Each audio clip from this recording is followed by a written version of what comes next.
আপনি কি কখনো ভেবেছেন কেন আপনার সাথেই বারবার খারাপ কিছু ঘটে? আপনি তো কারো ক্ষতি করেননি, তবে আপনার জীবনেই কেন এত অভাব, এত রোগ বা এত প্রিয়জন হারানোর কষ্ট? মাঝে মাঝে কি মনে হয় না যে আল্লাহ কি তবে আপনাকে ভুলে গেছেন? আজকের ভিডিওটি আপনারই জন্য। আজ আমরা জানব কেন আল্লাহ তাঁর সবচেয়ে প্রিয় বান্দাদেরই বেশি পরীক্ষা করেন এবং কিভাবে এই কষ্টের আড়ালে লুকিয়ে থাকে এক বিশাল নেয়ামত। দেখুন, সোনাকে খাঁটি করতে হলে তাকে আগুনে পুড়তে হয়। হীরাকে উজ্জ্বল করতে হলে তাকে প্রবল চাপের মধ্য দিয়ে যেতে হয়। ঠিক তেমনি আল্লাহ যখন তাঁর কোনো বান্দার মর্যাদা বৃদ্ধি করতে চান, তখন তাকে কিছু ছোটখাটো পরীক্ষার মুখোমুখি করেন।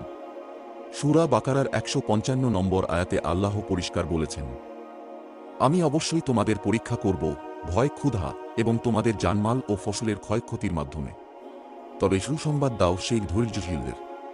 এই পরীক্ষা আপনার শাস্তির জন্য নয়, বরং আপনার আত্মাকে শক্তিশালী করার জন্য। আপনি কি নবী আইয়ুব আলাইহিস সালামের কথা ভেবেছেন?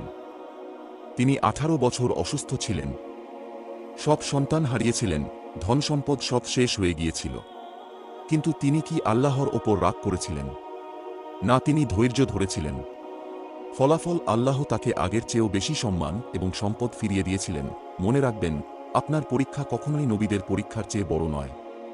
আল্লাহ যদি তাদের পরীক্ষা করেন, তবে আমরা তো সাধারণ মানুষ। আপনার রাত যত অন্ধকার হবে, বুঝবেন সূর্য ওঠার সময় তত কাছে আসছে। আল্লাহ নিজেই ওয়াদা করেছেন, নিশ্চয়ই কষ্টের সাথেই স্বস্তি রয়েছে। বিপদে পড়লে হতাশ হবেন না, বরং ৩টি কাজ করুন। ১. সবর, ধৈর্য। ২.